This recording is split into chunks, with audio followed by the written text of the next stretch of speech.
welcome to For Your Innovation, where I sit down with industry experts and leaders to share their business knowledge and insight with startup founders and aspiring entrepreneurs.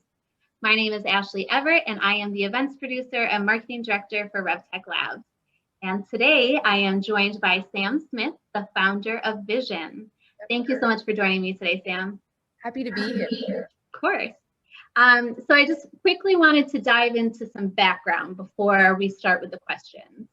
I had initially reached out to you after you published a piece on Medium about a major pivot that you're making or currently making with your startup, coming out of the year that probably shall not be mentioned.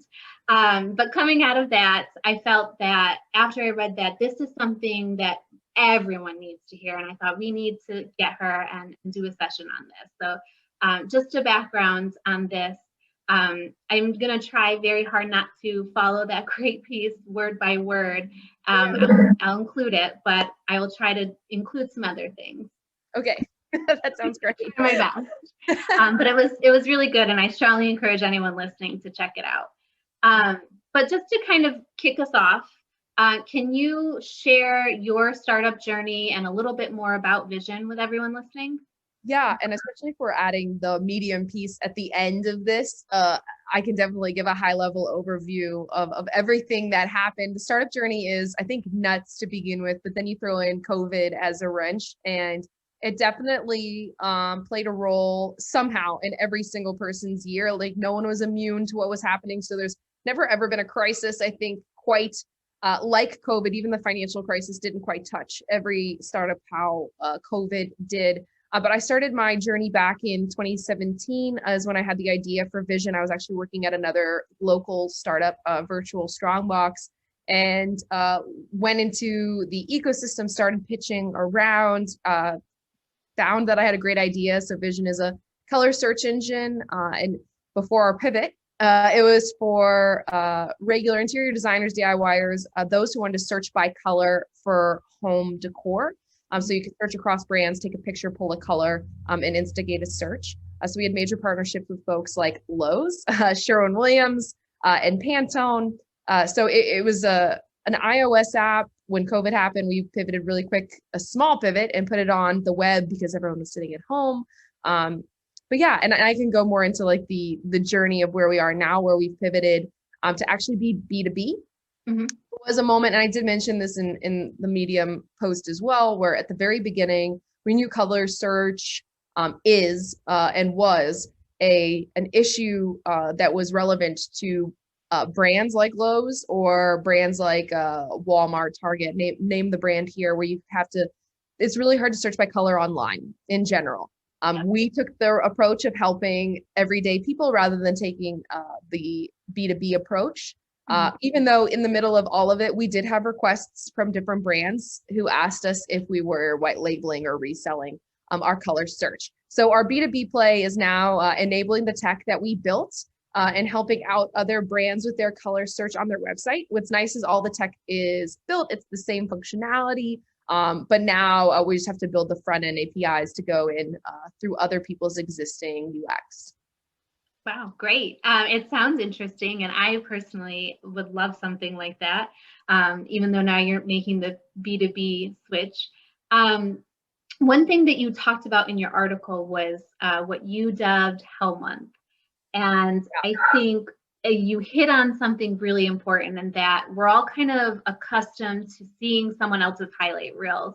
And so I found that part of your story to be the most compelling, because it was just, especially in the year that we won't mention, to kind of hear someone else's struggles and it to be just so raw. I think that is incredible, and it really empowers, the next person who feels like they're struggling alone, right?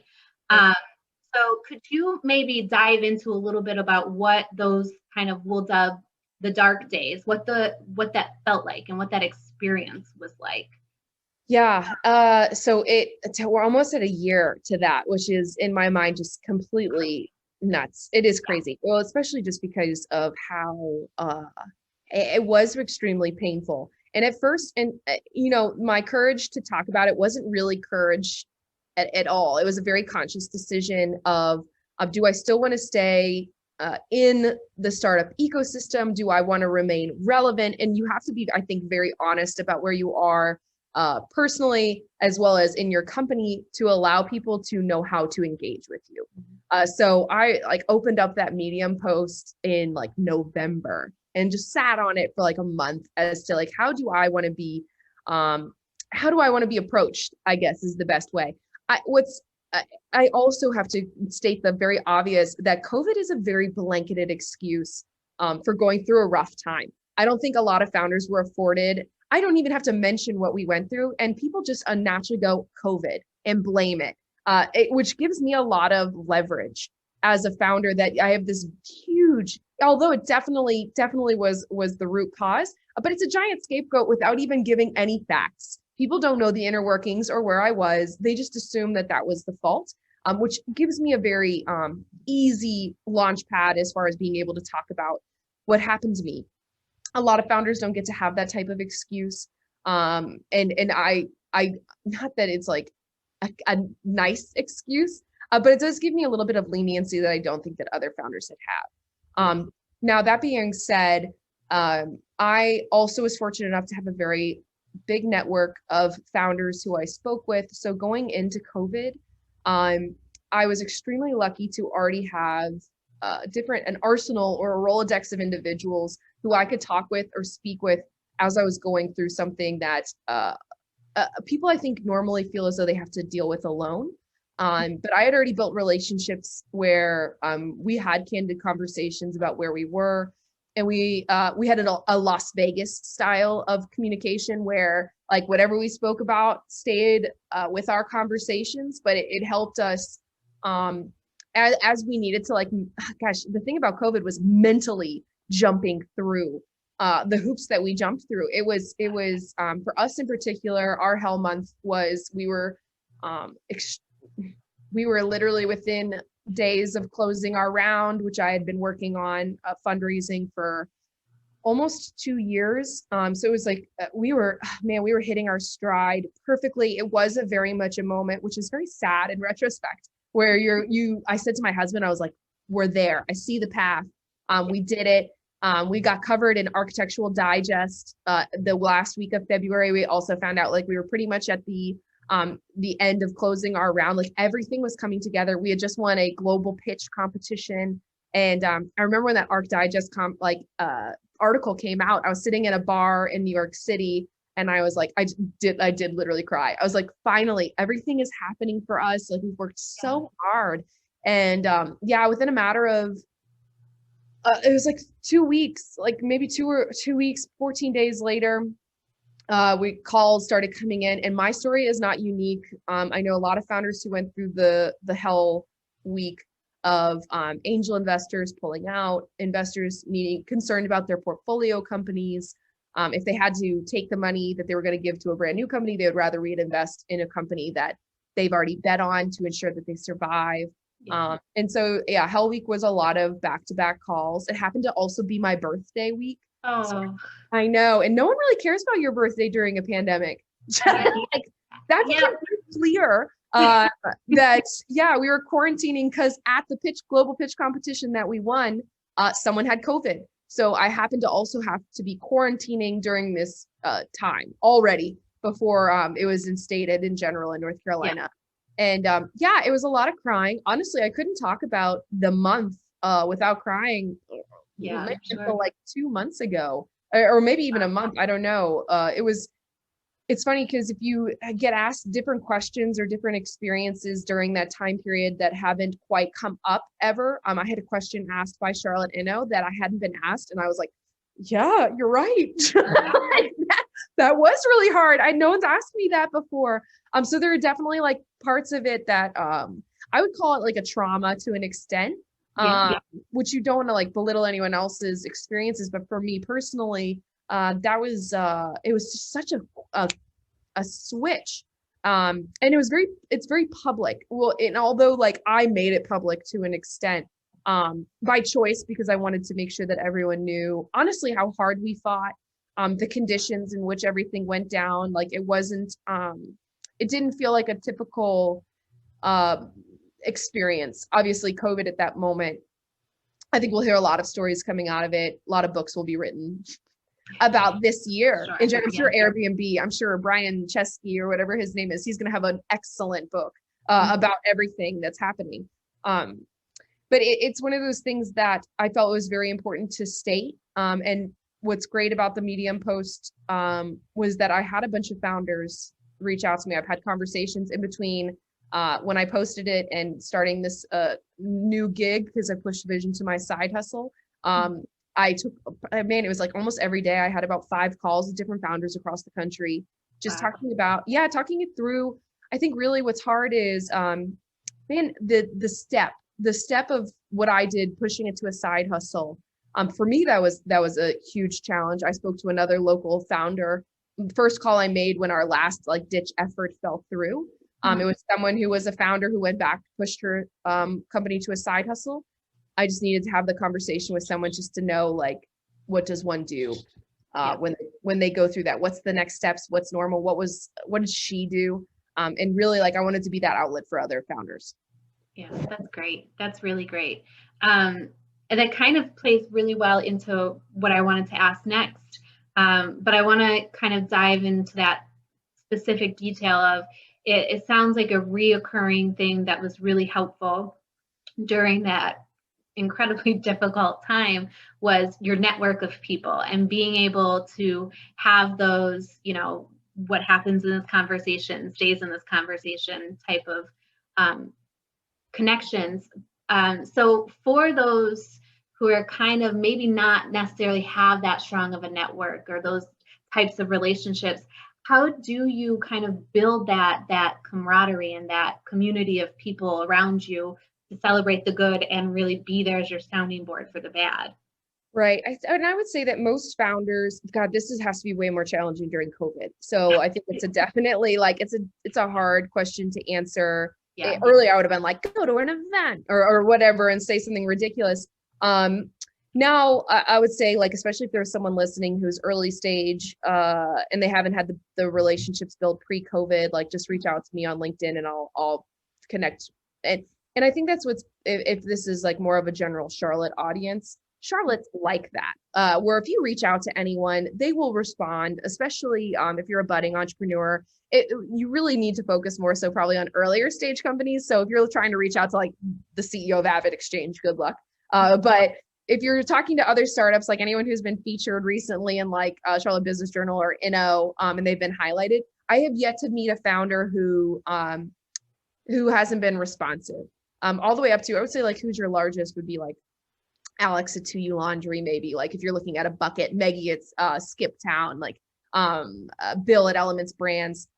They're all people who I was very lucky enough that I met them through like a founder's lunch that Huga put together. And I ended up doing Collective Hustle, which was my own networking event focused specifically on underestimated founders. Because I do feel like network is, if you're a founder, especially in Charlotte, and you're fundraising, you're going to have to find people who can connect you outside.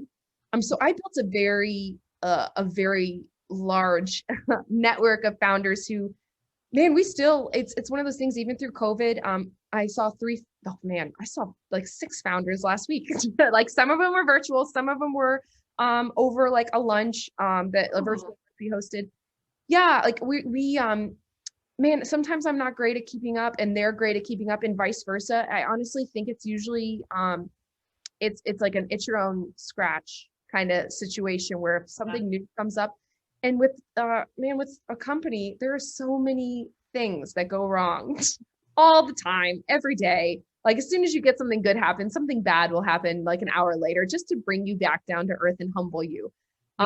So I guess my biggest suggestion would be, if someone is starting out, like there are definitely like key players who can help you connect. Like obviously like Juan Garzon is like someone who you can reach out to and be like, help me. And he will like spread his tentacles into his vast network and assist.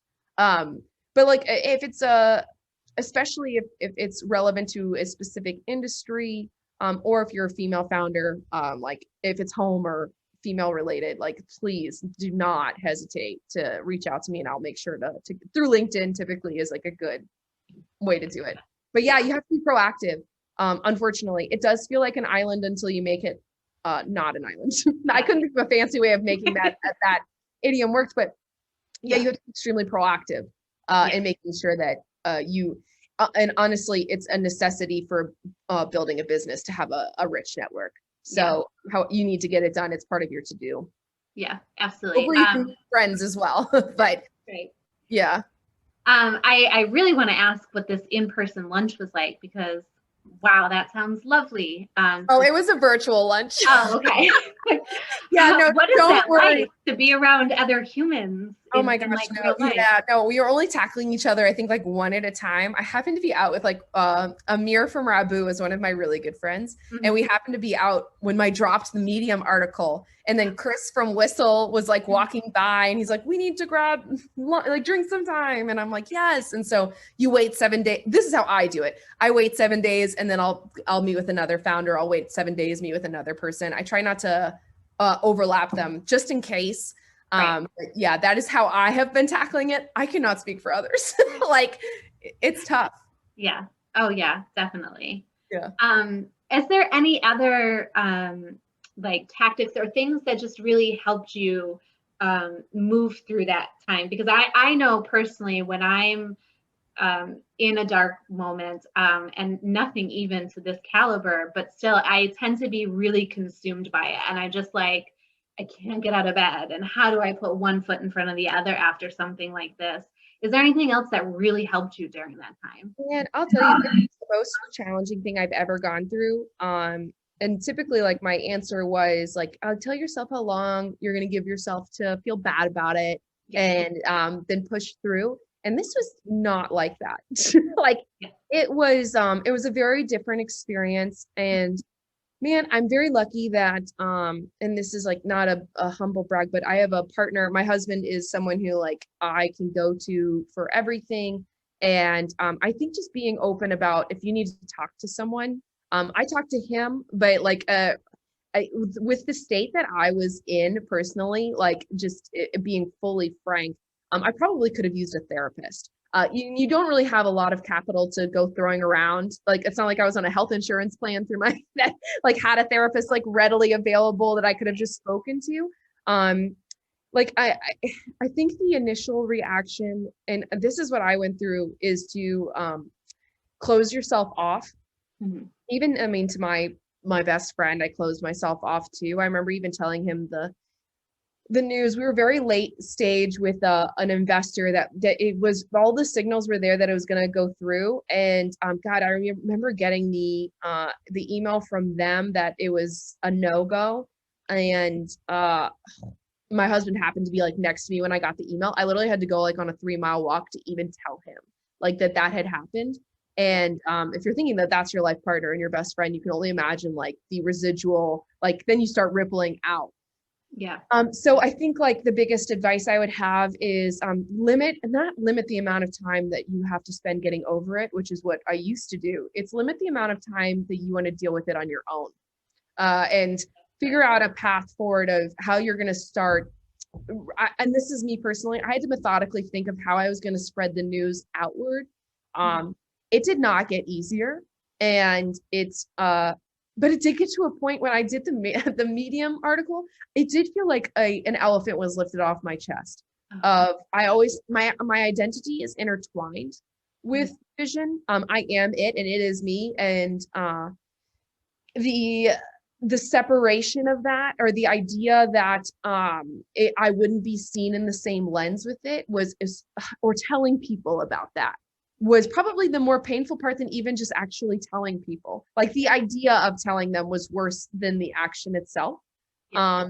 Because honestly, I was like, my concern, I remember when the article dropped, was before I went to go grab drinks with Amir, and he had just read it, and Chris from Whistle had just read it in the same day. It was literally the same hour. And Amir was like, why didn't you tell me? Like, why didn't you come to me first? Like, we're friends. And I said, I mean, I've only been friends with you with Vishion, and this is my, like, I don't know how to what does that next step The look switch. like? Yeah. Yeah. So, yeah, I purposefully dropped it before I had the conversation with him. Like, just because, like, well, not only that, it is a hard story to tell. I Yeah. don't want to tell it over and over and over again. It's almost like that's the power of social media, is I get to have a very concise message that everyone got to digest at the same exact way. It's a really long post. So like it's a really long story. Yeah. And I, before I posted it, couldn't even get through it without crying. So I was like, I can't imagine doing this over and over and over again. Right. But honestly, once everyone knew and I started getting emails and messages of just like such nice words, I stopped crying about it. Like, it just, again, I guess that was my process. And I don't want to tell anyone that that's how they have to go through their process. But I think the fear of disappointing others outweighed the actual reality of what happened after the fact. My idea of how bad it was going to be was way 1,000 times worse than what it actually was. And Vision is still alive. Like, I purposefully had a cutoff date to ensure that I could get through this pivot, and luckily with members of my team, and make something happen. But the idea of what it was in a B2C format did fail. And that was a very hard thing to come to terms with. Yeah. Oh, I'm sure. And that's something else that you kind of finish out your article with, and how I kind of want to round out today with, is you talked about, what I learned after the fact, right? About starting my startup. And again, I don't want to give away the whole article. It's a great piece. Obviously, you wrote it, so you don't have to keep telling the same story over and over. But how do you plan on taking those learnings and applying it into this new pivot into the B2B model for Vishion? Oh man, I think God, it's so cliche, the whole you learn so much, and like, but it's really hard not to, because you have to retrospect or just look back on what you did, the actions that you took that brought you to where you were, and some of them were very much out of your control. But I think in startup life, everything is timing in particular is not ever going to be in your control. So there are. It's tough. I wrote down a lot of my journey as I was exhibiting it, because I wanted to remember why I made the decisions I made in the time frame that I did. So a lot of the stuff I say, as far as my learnings, I could literally be me saying I'm back to me and have an argument with myself over what's right and what's wrong. Like, it's just, it just, because I was justified in the way that I felt. Everything happened for a reason, and it's tough. I think one of the things is for fundraising in general was a big lesson for me, and I had to go through it to know it, because I did have people back then telling me what I would have told myself now. So it's not to say that I didn't hear that information or that I wasn't. Learn it for yourself. Yeah. So I was fully aware of the lessons that I learned now back then. Yep. So I think that even if I could take a time machine and go back, literally, I don't think anything would change. Yeah. Mostly because I don't have a rich uncle who like is passing out money, like, for me to survive while doing things. Like, I really felt it was a necessity. But like, if I could go back, I thought if I went down the B2B path, I would never get to explore the B2C dream, which is what I always wanted to try.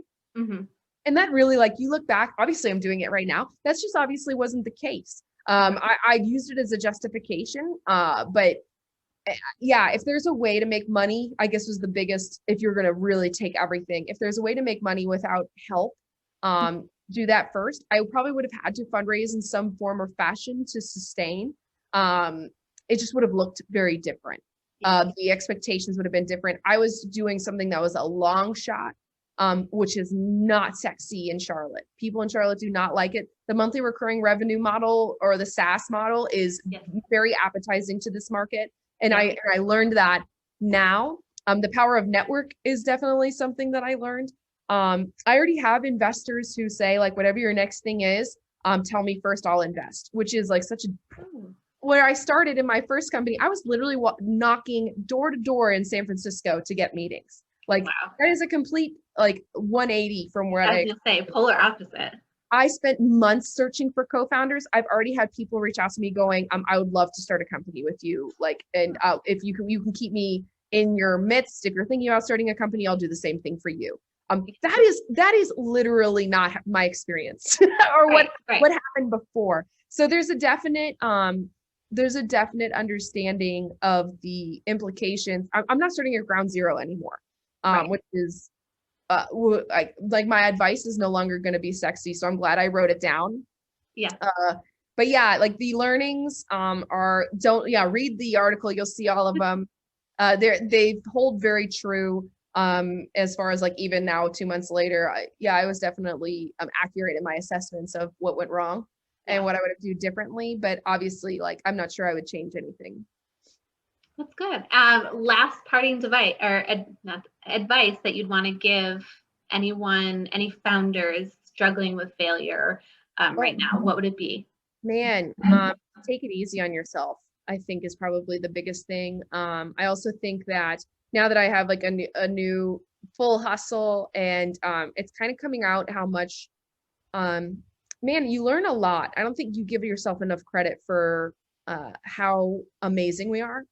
Like, and not to sound like an a-hole, but like Right. or you know what I mean? Like, or like a humble brag about myself or like any other founder. But if you're someone who went out there and like literally did it and you launched a product, like if you really came to fruition launching something, Mhm. that is something that a really not that many people have done. Give Uh, yourself credit for that. yeah, you really do. And it's really Yeah. hard to say that in the midst of everything not going right or going as planned. Hmm. But I'm like in my new day job, I'm pulling stuff that I was like, man, I I am now this is force to be reckoned with that I was not before. I learned things that you would never have learned in a day job elsewhere. There's literally no school could teach you what you go through when you start a company. I have a huge amount of respect honestly like like when I meet investors and I see that they haven't run a company before, Hmm. not to be mean, but I put them in a different bucket. Because like where are you getting that advice from? How do Right. you know? Right. Like how could you possibly understand or dole advice to me when you've never done it? And that's something that took me a minute to recognize. So I think the credibility of people who've started company, you're in a new class, Hmm. which again, not to sound narcissistic, but I think you've earned it. Like you went through something that it is just yeah, people can't a lot of people can't handle. They dream of it, they think they can, but really they cannot. Yeah. And it's very helpful later on in one form or another. You don't have to failure can be viewed in a different lens, I guess. Yeah. Once you recognize or like get a year out from I'm not even a year out and I already feel pretty good about my choices. Yeah, I Yeah. wouldn't be in the position I'm in today if I hadn't taken the leap. And it definitely has set me up for what I think is still going to be a crazy path forward. Oh, well, that's great. And I think you're pretty dead on. Thank Um, you. Thank you. so wise, so great. Such a powerhouse. Thank you. Um, but thank you for joining me today, Sam. I really appreciate it. And thank you for sharing your story. I think it took a lot of courage to share it. And I think it's definitely something a lot of people needed to hear. I mean, even as a non-founder, I was inspired by it. So Oh, thank good. Yeah. you. Again, to anyone listening, if they need any help, just reach out and I'd be happy to talk to anyone going through anything who if in founder land. So I was gonna say, are you side hustling as a therapist too now? that's literally all I did for like a week there. I just listened. As I said to my husband, I was like, man, it was not me doling advice. People just wanted someone to talk to. And I can be that person if you don't have someone to speak with. Oh. Well, I will provide all of your information as well as that Medium article, so people can find you and connect with you. Awesome. And maybe Thank you can for send them a having bill. me. It comes back. It'll come back later. Yeah. Well, thank you, Sam. And for everyone else, stay safe and stay healthy.